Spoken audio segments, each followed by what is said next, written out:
You seek love. Kierkegaard says you are wrong. What we call love is just a vanity contract focused on the ego. You hunt for the perfect partner to check off your list, but real love demands courage. It is loving the ugly, the imperfect, and the one you deem unworthy.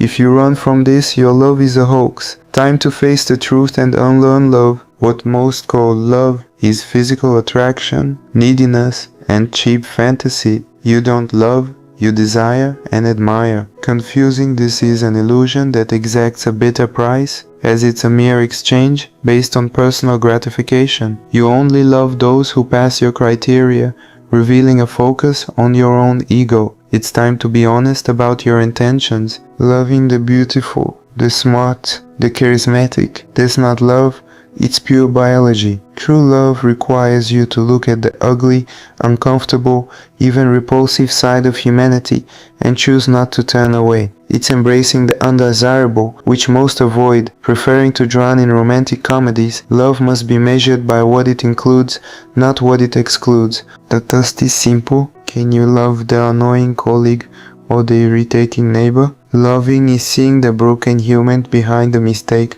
not reducing the person to their flaw. If you only extend your feeling to those who please you, it's a sophisticated emotional trade. The love Kierkegaard proposes demands more courage than we are willing to admit. The idea of the one is, for Kierkegaard, pure egoism disguised with flowers. Romanticism is selective, requiring the partner to fit a checklist, massaging your ego. Love that demands a perfect match is not love, it's a contract of vanity. Loving only those who please your ego is, ultimately, narcissism with good production and poor substance. Looking for the soul elect is a mistake. Saying there is only one for me is choosing who makes you feel special and dismissing the rest of humanity. Love limited to a single being is not love, it is idolatry. The point of love is to love even those who seem unworthy. If you only love the easy targets, you're having a romance with yourself. Romantic love lasts only as long as the fantasy does. When the person disappoints, irritates, or shows their flaws, like bad morning breath or snoring, attraction evaporates. Real life is not a Netflix script. This kind of love only works until reality knocks, and it always does. You will discover if you truly know how to love or if you are just in love with a reflection. The definitive test is loving the boring jerk, the scum, the one who makes you nauseous. If you only love those who are good to you, your love is lazy and selfish. True love is measured by how much you cross the boundary of hatred and extend feeling to the unworthy. That is the elite championship of true connection. If you flee difficult situations and only love those who fit your box, your love is disguised egoism. Loving the perfect is self-promotion. The real test is if you can love someone who offers nothing in return.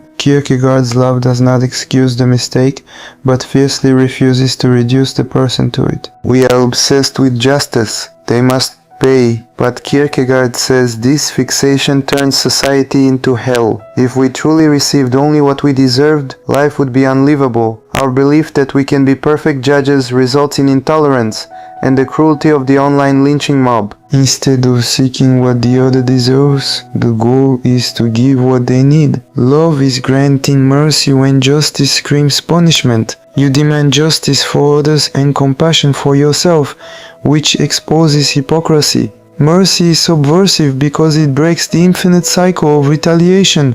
Without it, the world turns into a slaughterhouse. Most people stop at the first step, loving those who love us, a mere exchange of favors. The second step, loving those who don't love us, requires stepping outside the I only give if I receive logic. If you are not willing to climb, you must admit your love is lazy. The final steps are loving those who persecute us and loving everyone without exception. This love is guided by shared humanity, not by merit. It's not about feeling affection for everyone, but about acting better and refusing to let hate guide your behavior. The idea of waiting for someone on my level is snobbery. Preferential love turns affection into an exclusive club with rigid criteria. It's a fear of mixing with others' imperfection and a trick to keep your ego intact. You haven't found a person, you found a mirror. I am pathetic. True love Caritas does not ask if the other person deserves it. It simply happens because you decide that loving is not about your checklist or what you feel. It is not about emotion, but a continuous action of extending humanity to the other, even when you feel the opposite. Saying I haven't found anyone to love is laughable. What you really mean is, I haven't found anyone who meets my preferences. If your love depends on a resume, it's commerce, not caritas. Real love is overflowing everywhere. You just don't want to pay the price of seeing it. In a hurrytone, if this video challenged you to move beyond easy love, the next step is action. Subscribe to the channel and leave a like to support me. If you're interested, check out the 50-second success formula for discipline and the honest guide on how to make anyone like you. Development demands the courage to face the truth. Join